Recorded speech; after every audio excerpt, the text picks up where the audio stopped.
Então, boa noite a todos que estamos acompanhando agora aqui, online, estão com a gente aqui no grupo. Acolho aqui também a Lívia, uma convidada especial para hoje, né? Missionária Canção Nova, fez também um caminho de discernimento também, de alguma forma também, passando pelo CAOV também, pelo Retiro Vocacional. Hoje está aqui conosco, então alegria por sua presença, esses 10 anos aí de vida consagrada.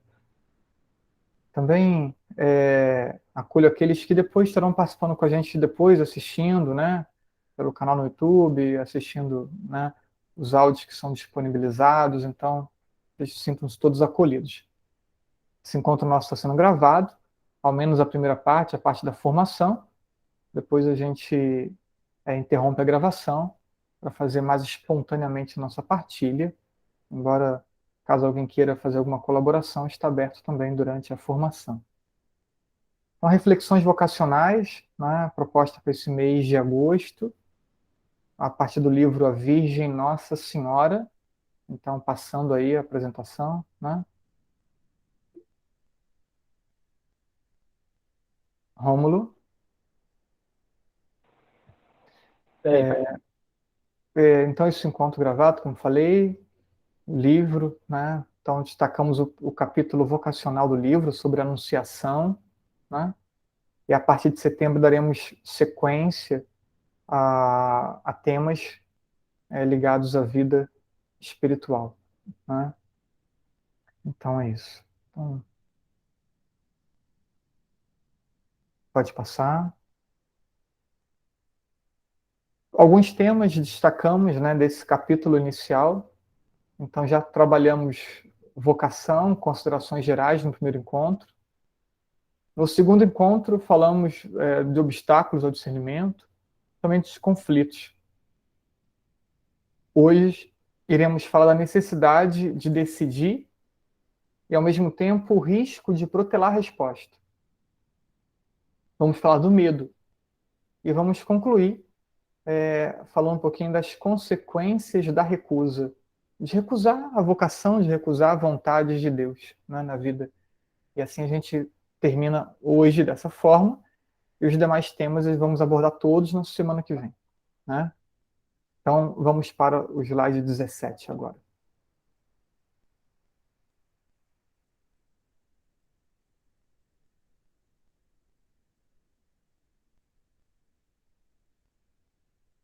Prontinho, agora vamos colocar a tela cheia. Quem vai ler? Eu vou, padre. Eu só preciso saber se o fone tá funcionando direitinho. Está sim, pode ler. Necessidade de decidir e o risco de protelar a resposta. Uma vez entrevisto claramente o desígnio divino, a decisão deve ser imediata, total, definitiva, plenamente livre, como na Virgem Maria. De resto, uma resposta parcial ou irresoluta, provisória ou formulada com reservas seria falsa e inútil, porque não só não resolveria nada, como aumentaria o tempo de angústia que experimenta todo ser compelido a definir-se de uma vez para sempre. Ok, filha. Aí você, isso, muta aí o microfone, beleza. Aí eu botei alguns pontos aqui para a gente destacar, né, sobre esse trechinho. Há um momento no processo de discernimento que a gente tem um pouco mais de clareza, né? O autor fala, é entrevisto claramente, esse claramente é meio complexo, né? Assim, não sei se seria tão claramente assim, ou ao menos para todos tão claramente, mas há um momento dentro do processo de discernimento que a gente tem o entendimento maior, né, realmente do caminho. A gente tem um indício, esse indício parece que ele ganha uma luz diferente, a gente tem ali uma... Né, esse momento, diz o autor, é o momento da decisão. Né, quando a gente tem essa clareza que ele fala evidente, eu chamaria, né, um pouco mais ampla do que o que a gente estava percebendo antes, né? Então, esse é o momento da resposta, né? Teve uma clareza maior, resposta imediata, né? E essa resposta imediata, aí, no entender do autor, ela é total, ela é definitiva, ela é livre, né? Então, é uma entrega da vida do coração, né? Bem, e aí ele contrapondo a isso, né?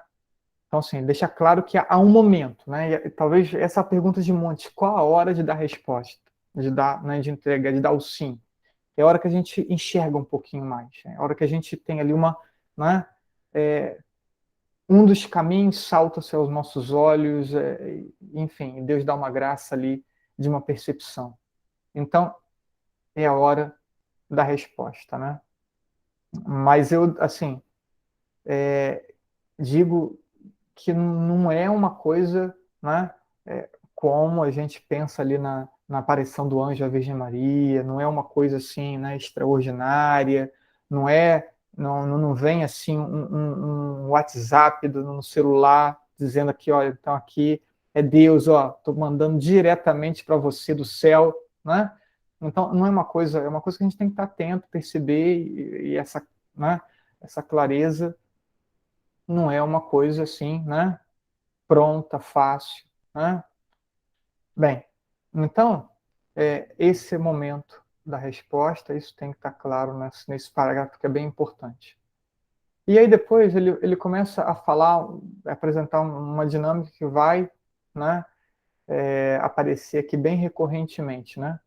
Uma resposta parcial, provisória, né, com reservas, é falsa, né? Ou a gente consegue dar um sim inteiro, pleno, total, ou ao menos na totalidade que é possível naquele momento, né? Porque a gente vai ter que renovar esse sim muitas vezes, com esforços de cada vez mais poder entregar o coração por completo, né? Então, mas se eu não tiver o desejo de ser total na resposta que eu dou, essa resposta é falsa, né? Então, por quê? Porque causa uma ilusão de uma resposta, uma ilusão de uma entrega, né? Que não vai conseguir fazer com que eu me entregue de verdade, com que eu viva o caminho com intensidade, e aquilo vai ser, como diz ele, vai fazer crescer a angústia dentro do coração daquele que responde sem uma entrega total, né? Mas o assunto vai voltando e a gente vai complementando a ideia pouco a pouco, conforme for aparecendo. Próximo.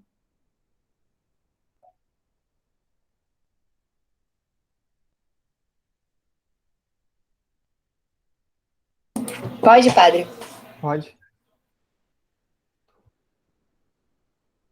Não, ainda não foi pro próximo pra mim, ainda não tá aparecendo. Tá no mesmo. Rômulo, tem que Peraí, ser eu um vou guia. reiniciar aqui porque tá demorando muito. Deixa a tela mesmo, se for o Ah, caso foi, normal. foi. Agora foi. Foi? Vai, claro. Contra a resposta imediata, apresenta-se aquilo que podemos chamar a tentação dos adiamentos. Citação de Rosner. Sempre que se chega a um contato com Cristo e com o mundo superior, e se espera por um tempo mais oportuno, até que se sinta uma inclinação, torna-se cada vez mais improvável que o tempo oportuno chegue. Toda recusa endurece o coração. Bem, então, tentação dos adiamentos, né? É muito comum, muito frequente, né? Então, a questão é que, assim, já falamos aqui que o discernimento ele tem que acontecer dentro de uma dinâmica de crescimento na vida espiritual, de constância na vida espiritual, né? Então, a gente começa a pensar discernimento vocacional, a gente começa a pensar crescimento na vida espiritual, amadurecimento da vida espiritual, aquisição de constância na vida espiritual. Dentro desse contexto, acontece o discernimento. Então, não tem como você pegar aí os vocacionados, que não tem vida espiritual ainda, e querer que ele faça um caminho de discernimento. Então, isso seria ele ficaria dependente de uma condução do acompanhador, o que é um grande risco, e eu não ousaria trazer essa responsabilidade para mim de jeito nenhum. Né? Eu não sou responsável pelo sim de ninguém, sou responsável pelo meu. Então, eu não posso dizer para ninguém qual é a sua vocação, o que cada um tem que fazer. Minha função é estar ao lado. Minha função é ajudar a pessoa a estar próxima de Deus. Porque a resposta tem que vir da relação da pessoa com Deus. Então, o meu trabalho é ajudar para que essa relação aconteça. Né? E eu posso, talvez, ajudar a pessoa em algum discernimento, mas jamais influenciar a decisão, a escolha, enfim. Né? Então, por isso, sempre que se chega a um contato com Cristo e com a realidade espiritual, né? E você, voltando ao parágrafo anterior, e você consegue ter aquela clareza maior, que é a hora de dar resposta, né? Mas aí você fica esperando muito uma inclinação da vontade, um desejo, né? Já falamos nos slides anteriores, nos dias anteriores, que a vocação é de Deus, é Deus que dá, no primeiro encontro, sobretudo, né? Isso totalmente alheio à nossa vontade ou projeto humano. A vocação pode ter uma sintonia com nossos anseios, mas não tem obrigatoriamente vínculo algum, né? Então, pode ser que o plano de Deus e o nosso se encontrem, mas pode ser que o plano de Deus e o nosso estejam em caminhos aparentemente distantes, né? Então, por isso que fala, não dá para esperar uma inclinação, um desejo, uma vontade, como que eu estou ansioso para abrir mão do meu sonho de ser pai, de ter família para ser padre. Não, né? Então, perceber essa chamada, dar uma resposta, né? Porque esperar uma inclinação, esperar um desejo, esperar uma vontade pode inviabilizar, né, a resposta.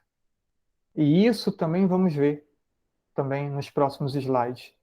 Toda a recusa endurece o coração, e aí postergar a resposta já é uma recusa. Né? A recusa não é apenas um não quero esse caminho, não vou assumir esse caminho. Mas ficar deixando para depois também é uma recusa. Né? É uma forma de dizer não. Né? Quantas vezes as pessoas que são mais melindradas para dizer não ficam tentando fazer o maior esforço para que a outra pessoa entenda que ela está dizendo não. Né? Então, a gente faz isso com Deus também. Né? A gente faz isso com a vontade de Deus. A gente vai ali, tá, e agora tem isso, agora tem aquilo, eu não vi bem ainda, não entendi suficientemente. A gente está recusando. Né? Vamos lá. Vai, Clara. No fundo, toda atitude dilatória perante uma decisão que Deus exige procede de uma certa dose de covardia e nasce fundamentalmente do medo ao choque. Receia-se cortar com a situação de que se desfruta. Ante a perspectiva angustiosa da dor, tal é o rosto da renúncia do desprendimento exigidos pela vocação. A natureza coage inconscientemente a pessoa a adiar um instante definitivo, a ganhar um tempo que pode resolver a tensão ou suavizá-la, mas que constituiu um perigo, precisamente por ser uma atitude provocada pela natureza contra a graça. Esse espaço de tempo que se ganha com a demora deixa uma ampla margem à ação das obscuras forças destrutoras, destrutores do pecado, as quais podem, ao fim e ao cabo, pesar decisivamente na vitória da natureza sobre a graça e afogar a nascença o fiat, que ia decidir sobre a sorte futura da pessoa no sentido planejado por Deus. É um parágrafo maior, né? Um parágrafo já mais extenso. Então, toda atitude de adiamento, né? Então, dilatória é aquilo que tende a ser adiado. Então, toda atitude de adiamento perante a decisão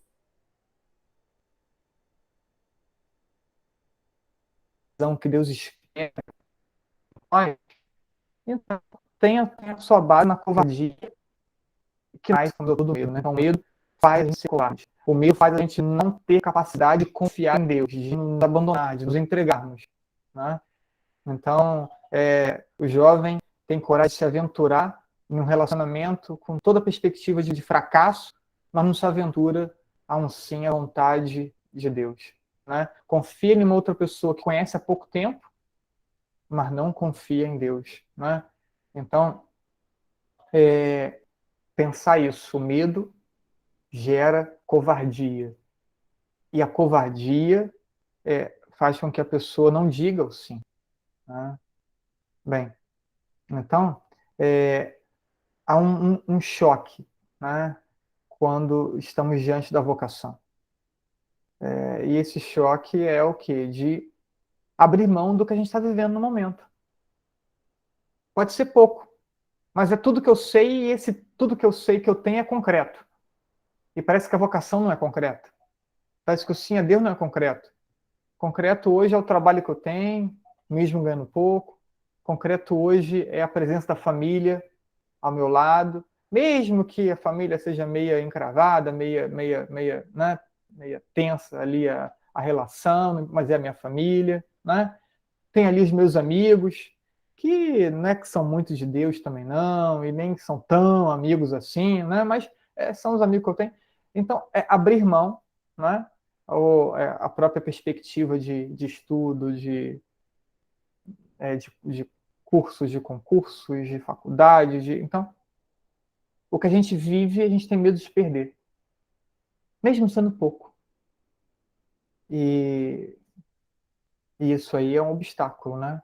Fruto do medo, fruto da covardia, tá? Né? Como já falamos. E aí, retoma um assunto que já foi tratado também semana passada, no segundo encontro, né? Natureza e graça, né? Esse aspecto humano de estar preso, de estar vinculado à nossa vida terrena, de estar vinculado às coisas, aos planos, às pessoas, tá? Né? E a graça de uma entrega total a Deus, enfim, estamos aí nessa tensão, né? E esse aspecto nosso da natureza tenta nos prender, né? Para que o sim não seja dado, mas diz o texto, é um perigo, né? É um perigo porque o pecado pode prevalecer sobre Deus, né? Volta, volta, Rômulo. Espera eu solicitar.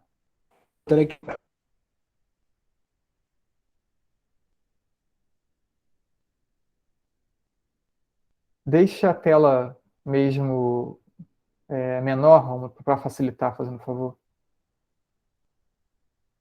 Então isso, né? E aí vejam, essa atitude de covardia e de medo pode fazer com que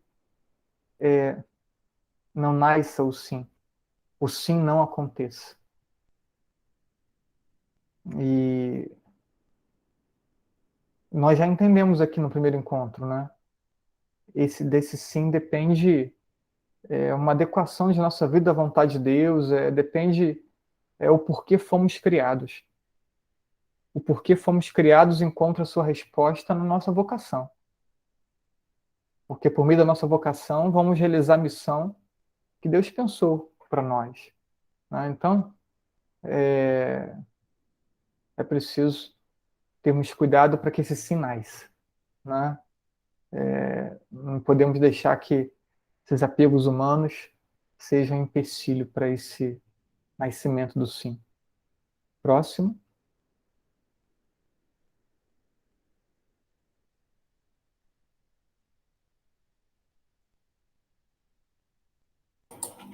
É neste ponto que melhor se pode apreciar a conveniência de uma resolução serena e objetiva. Porque, se a decisão da Virgem Maria foi ao mesmo tempo rápida e serena, é preciso considerar que, da decisão de qualquer pessoa ante o fato da chamada divina, devem estar igualmente diante a ligeireza e o adiamento. Distantes, filha, devem estar igualmente distantes Desculpa, padre. de um extremo a ligeireza, no outro extremo o adiamento.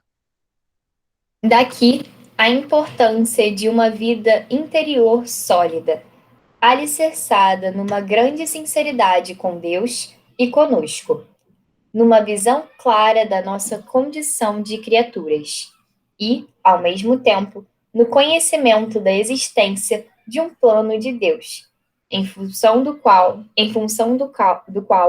ganha sentido o ser pessoal de cada um. Então,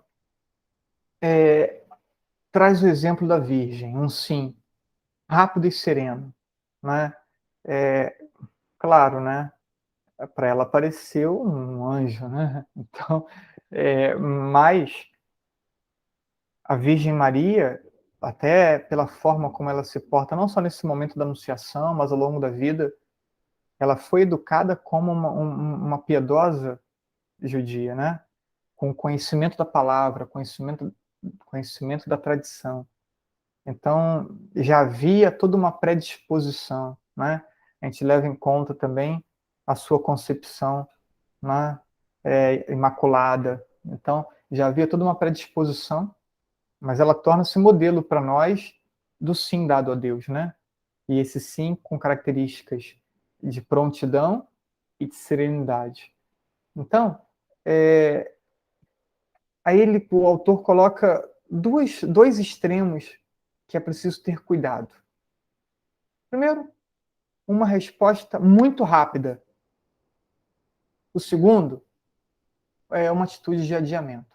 Então, os dois extremos têm que ser cuidados. Então, o que a gente pensa? Até levando em conta o restante do parágrafo. Uma vida interior sólida. Então, por isso que falei que a gente tem que começar com vida espiritual, né? Porque ela tem que estar sólida. Nessa dinâmica da vida espiritual sólida, teremos mais capacidade de percepção de Deus, né? E do que Deus espera para nós. E aí vem aquele momento de clareza. E aí é a hora do sim. Então, assim, o momento de clareza não foi um momento isolado. Ele faz parte de um processo. Dá para entender? Ele faz parte de um processo. Eu venho crescendo na vida espiritual, adquirindo constância na vida espiritual, né, me amadurecendo nela, e eu vou tendo pequenas experiências de Deus até o momento que eu vejo a vontade dele um pouquinho mais clara para mim. Então aqui eu tenho que dar resposta e não ficar protelando para depois. Então é nesse contexto que se encontra esse parágrafo, né? Então reparem, temos que dar ao vocacionado vida interior sólida, né? Depois, conhecimento vocacional, ele tem que ter o conhecimento de que há uma vontade de Deus para a vida dele, né? Ele tem que ter esse conhecimento, então isso a gente tem que ensinar, tem que passar isso, né? E que adequação a esse querer de Deus é o que vai dar sentido à vida dele. Isso aqui se ensina, né? E aí depois a gente só acompanha essa relação da pessoa com Deus, né? Então é isso. Aqueles que estão aí no grupo aí vão fazendo suas anotações, né? Para depois a gente poder fazer as partilhas. Segue.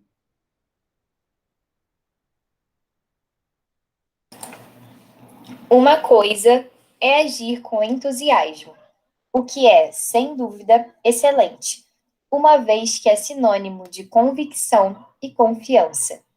E outra é agir por entusiasmo. O entusiasmo é um sentimento e, como tal, mutável, razão pela qual as coisas se edifiquem sobre ele estão destinadas. Logo que o entusiasmo desapareça, a desabar por falta de alicerces. Então, olha só, né? Agir com ou agir por entusiasmo, né? Eu já vi os dois. Agir por entusiasmo, então, eu vejo todo momento. Né? Todo momento eu vejo agirem por entusiasmo, né? Adolescentes e jovens, então, adoram agir por entusiasmo, né? Mas a questão é agir com entusiasmo, né? E esse entusiasmo de querer fazer a vontade de Deus, de querer entregar a vida toda a Deus, de querer dar sentido à vida, né? Mas por entusiasmo, né? Não. Por quê? Porque chega uma hora que ele passa. E aí, quando a pessoa decide por entusiasmo, quando passa o entusiasmo, aí ela volta com a sua decisão, ela recua na sua decisão, ela muda o rumo da decisão. Enfim, então, por isso que a gente precisa, nesse caminho de discernimento, né, fazê-lo com serenidade, com cuidado, amadurecer a nossa reflexão. Né?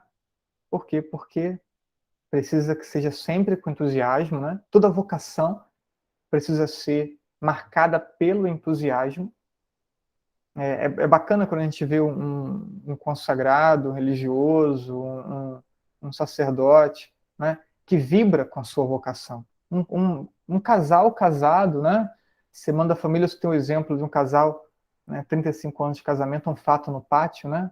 Eu citei na Semana da Família, um fato tão simples, mas tão bonito ao mesmo tempo. E você vê que há entusiasmo na vocação, né?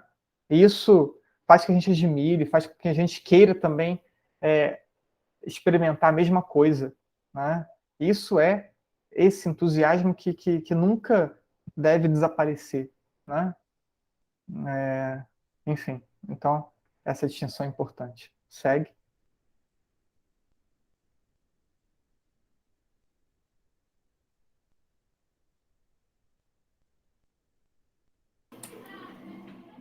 É explicável o medo.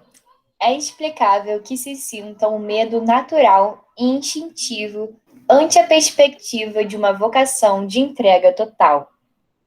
Mas esse medo não deve conduzir nunca a um voluntário afastamento de Deus, mesmo que seja parcial e por pura cautela.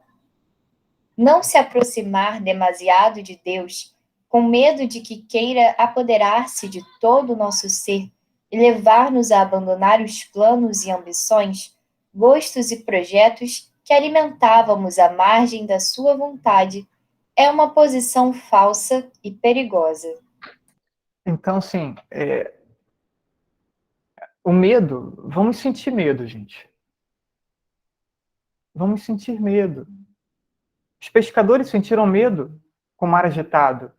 Olha, pescadores, né? Temos alguns relatos nos evangelhos, né? Então, assim, homens experientes sentiram medo. Então, vamos sentir medo também. Medo de dar um passo que não deveria ser, medo de depois ter que recomeçar, medo, né? Mas aqui diz que o medo pode conduzir ao afastamento de Deus. Pode parecer estranho, mas não, né? A pessoa vai crescendo na amizade com Deus, vai percebendo que Deus quer mais, e depois a pessoa não está disposta a dar mais, ela vai recuando. Na paróquia funciona assim, né? Aproxima-se do padre, aí quer dizer, como o padre começa a pedir uma coisa que a pessoa não quer, a pessoa vai se afastando do padre, se afastando do padre, se afastando do padre, né? Então, é mais ou menos assim, só que numa situação muito mais séria, muito mais, né, essencial. Então, mas afastam-se de Deus para não mais querer escutá-lo. Talvez, se pensarmos lá o episódio de Jonas, né? Deus manda para um lado, ele vai para outro totalmente diferente, né? Não quer ouvir Deus, né? Briga com Deus, reclama com Deus, né? Então,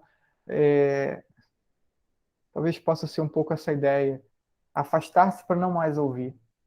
Foi crescendo na amizade e foi aprendendo a ouvir, mas quando foi percebendo o que Deus queria, foi se afastando para não mais escutar, né? Segue.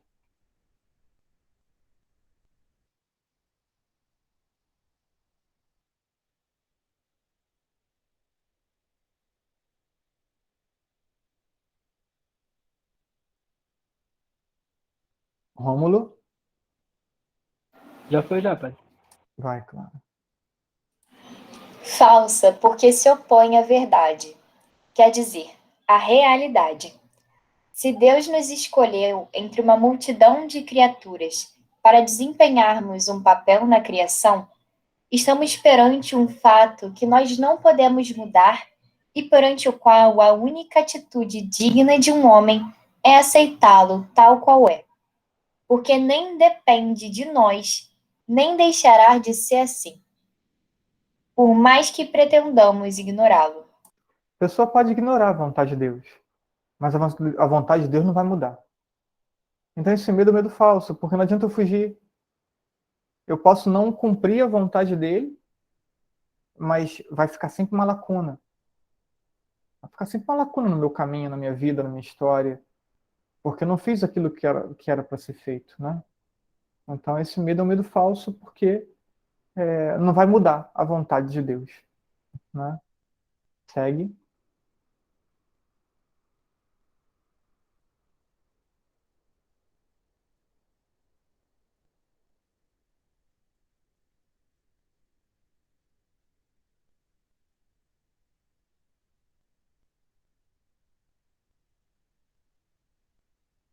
Acho que a sua internet, Rômulo, que pode estar lenta. Deve ser isso, pai. Eu já me tem muito Né? tempão. Não, deve ser a internet.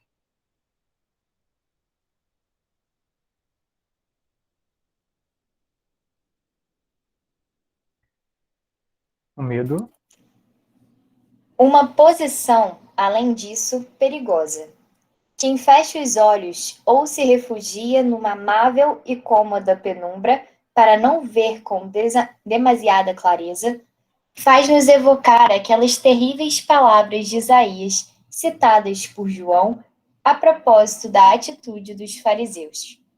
Cegou-lhes e os olhos endureceu-lhes o coração, para que com os olhos não vejam, e no seu coração não percebam, pelo temor de converter-se de que eu os cure, e de que eu os cure.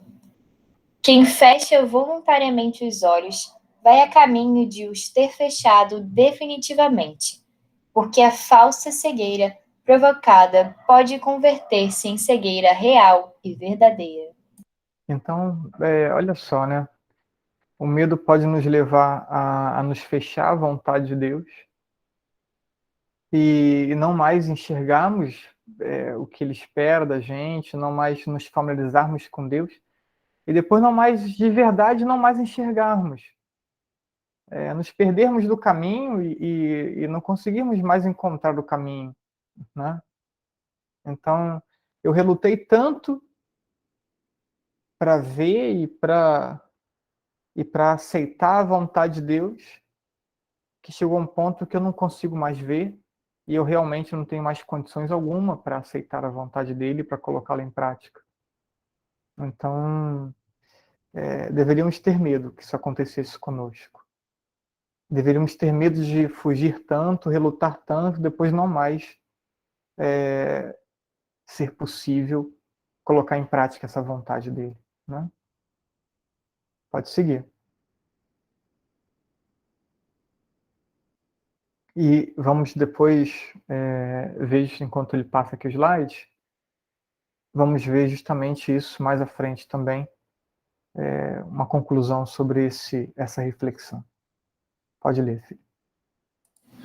Por outro lado, a resistência não faz mais do que enveredar-nos por um caminho escolhido por nós mesmos, de acordo com os nossos próprios gostos e desejos. E, então, enganamo-nos de caminho e tomamo-nos merecedores daquelas palavras de Santo Agostinho. Corres bem, mas fora do caminho. Caímos numa subversão de valores, por colocarmos nossa vontade acima da vontade de Deus, num assunto de tal importância que não há outro que comprometa tão radicalmente a vida inteira. Então, a resistência faz apenas com que a gente trilhe um caminho próprio, né? É o caminho que eu quero. Não importa o que Deus quer, é o caminho que eu quero, né? Então, nossa vontade é muito mais importante que a vontade de Deus. Mas a pessoa se confessa, reza, está na fila da comunhão, mas não tem abertura à vontade de Deus. Importa para ela apenas a vontade pessoal. Na verdade, até reza a Deus pedindo que a vontade dela se realize, né? Então, é isso. Queremos nos impor a Deus. Queremos ser o Senhor de nós mesmos. Essa tentação já foi de Adão e Eva. Sereis como deuses. Não só conhecedores do bem e do mal, mas definidores da minha própria vida. Sabedores da minha própria história. Definidor da minha própria história. É querer ser como Deus. É voltar e permitir ser seduzido pela mesma sedução que a serpente fez cair Adão e Eva. A minha vontade. Né? Ser o meu próprio Senhor. Né? Próximo.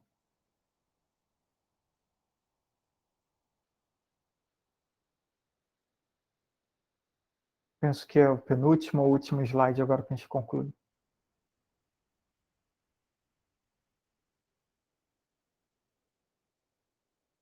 Isso, penúltimo. Não tem razão de ser, nem sequer é razoável. Fala-se que, como é lógico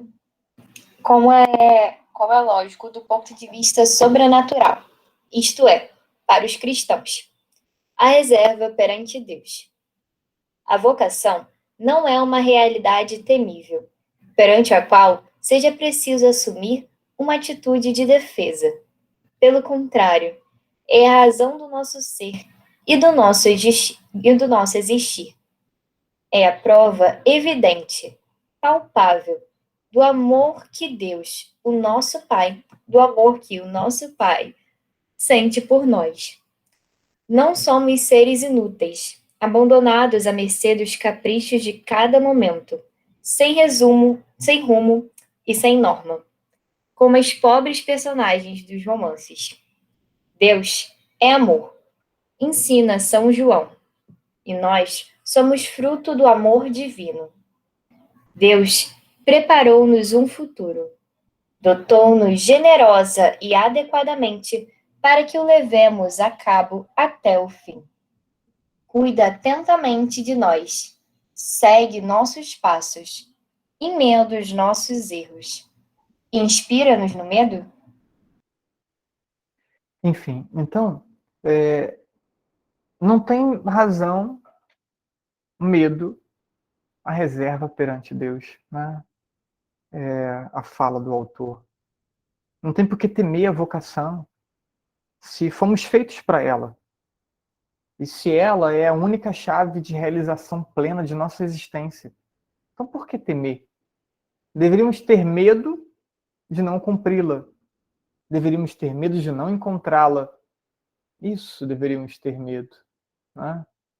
Então, é muito bacana poder pensar que Deus me ama tanto. E me ama tanto que quer contar comigo. né, que eu não sou aí inútil na humanidade. Há um papel que eu preciso desempenhar em meio à humanidade, já vimos isso semana passada, mesmo que simples. Mas Deus conta comigo, quer contar comigo. Né? E o sim, esse sim que ele me chama a dar, é uma parcela de colaboração, é uma parcela de... A minha autorrealização é, ao mesmo tempo, a minha maior contribuição para a humanidade. Né? É muito bacana pensar na vocação. Vamos para o último slide.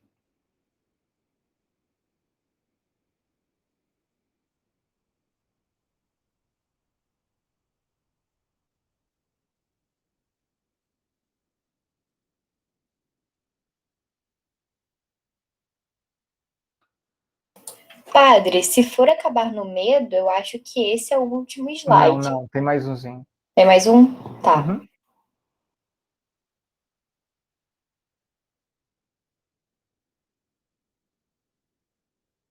É só esperar essa internet do Rômulo aí. Ele deve estar rodando a manivela lá para ela funcionar. Internet boa, né, pai?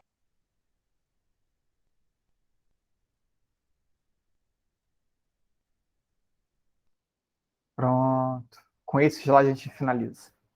Segue, Clara.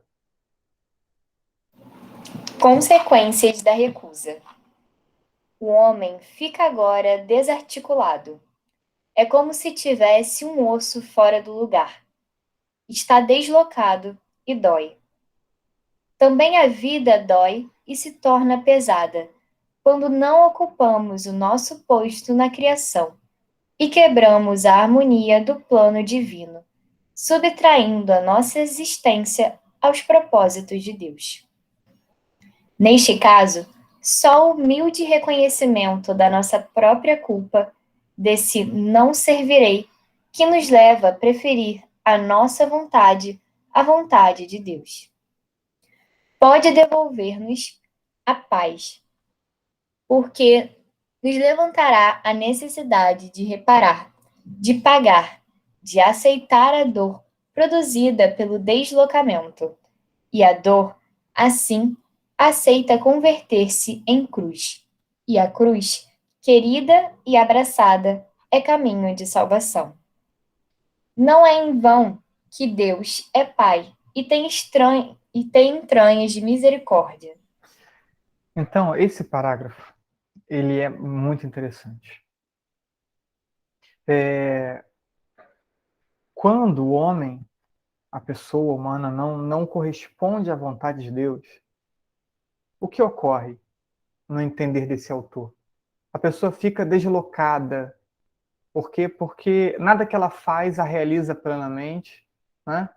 E não é mais possível realizar aquilo para o qual ela foi chamada, foi criada, né? Vamos pensar, por exemplo, alguém que deveria consagrar a vida e ser uma religiosa, talvez, e aí casa, né? E aí tem o filho e tá, e aí quer dizer, se precipitou, não fez um processo de reflexão, né? Casou, possivelmente vai ter muita dificuldade de se realizar dentro da vida matrimonial, né? Pode ser que esse matrimônio chegue até, de fato, eles ficarem velhinhos e tá, mas é sempre com aquele sentimento de que não era esse o caminho, e eu tenho vários exemplos disso dentro de igrejas aqui da região nossa, né? Várias pessoas que a gente lida e vê que a pessoa não consegue ser plena na vida matrimonial, né? Talvez a pessoa gosta tanto de estar na igreja, tá, mas não sente a mesma alegria em estar dentro de casa com a família, né? Então, talvez pudesse ser uma escolha vocacional não bem acertada, né? Seria que a pessoa, o autor chama isso de deslocamento, né?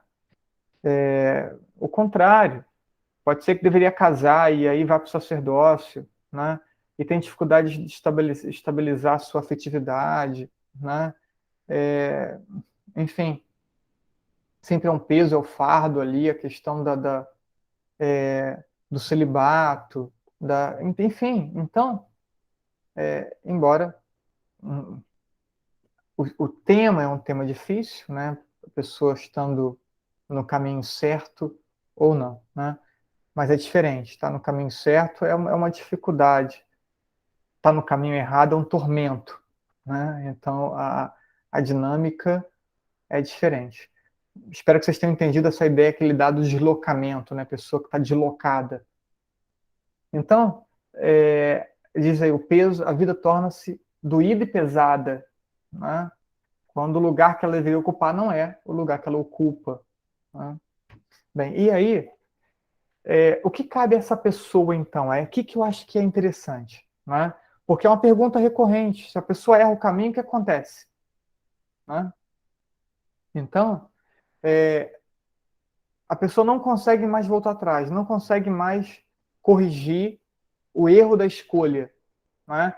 Ou porque protelou, ou porque fez uma escolha indevida. Então, o que diz o autor? Né? Que ele reconheça que errou a escolha, que ele se coloque humilde diante de Deus, né? Porque não ouviu, não discerniu, não valorizou esse processo, né?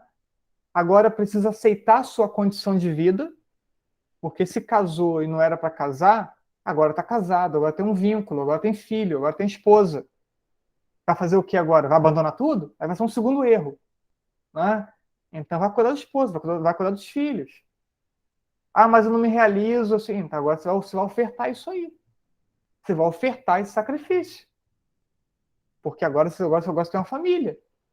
E você tem que cuidar dessa família que você assumiu, né? Então, é, essa um pouco aí, assumir a consagração e depois sair, talvez seja é, menos difícil de ajustar, né? Temos alguns casos de saída de pessoas consagradas, que foram consagradas, né? E aí padres ou religiosos de verdade, assim, né? Chegando aos votos, e depois conseguiu construir família e aparentemente é bem. E temos exemplos de pessoas que deram espaço de abandonar, de sair e não se encontraram mais. Então também a gente tem também esse exemplo, né? Então, às vezes não era que o discernimento foi errado, mas não resistiu a uma tentação forte, né? Então é isso. Então, assim, fez um caminho errado, não dá para voltar atrás mais, agora tem que aceitar e lidar com esse caminho, né? E eu não tenho dúvida que temos muitos consagrados, muitos padres que não são felizes na sua vocação, porque não era uma vocação, mas agora vão tentar ir até o fim. Mas talvez não tenha ali as graças necessárias ou as aptidões necessárias para levar bem aquele caminho, né? E aí eu botei uns pontozinhos de reflexão embaixo. Uma vida sem propósito, né? Porque a pessoa pode, de repente, enveredar por um caminho e nunca mais se encontrar e nem conseguir encontrar o caminho da cruz, né? O caminho da renúncia. Então, quer dizer, a pessoa fica totalmente perdida, desorientada, né? Não só porque fez uma escolha errada, mas porque não conseguiu ofertar a sua incompletude. Depois, às vezes, não se tem como corrigir, né? Então, já falei, voltar a assumir a vocação correta, não tem mais como, dei exemplo disso, né? Então, entender e aceitar essa lacuna e ofertá-la, né? Agora, uma dúvida crucial. É possível santidade por outro caminho? É possível? É possível. Mas sabendo que esse caminho vai ser mais longo e cansativo do que seria o caminho acertado. Porque seria estranho a pessoa errar a resposta e estar condenada. Errou a resposta e está condenada. Seria muito estranho pensar isso, né? Então, assim, é possível a santidade, que se vai para o céu é santo, né? Então, é possível. É possível, né, para esse caminho de entendimento, aceitação e renúncia né? Mas certamente vai ser um caminho muito mais árduo e talvez muito menos realizador do que o acerto da vocação. É isso. Paramos por aqui, né? Aí acabou que o conteúdo era maior e também aí a nossa dificuldade aí no sistema também acabou protelando um pouquinho o vídeo. Eu vou agora encerrar a gravação. Próxima semana concluiremos com esse mês vocacional e concluiremos esse capítulo do livro. Então agradeço aí a todos, convido para a próxima semana e nós que estamos aqui vamos interromper a gravação e vamos dar sequência aqui às nossas partilhas.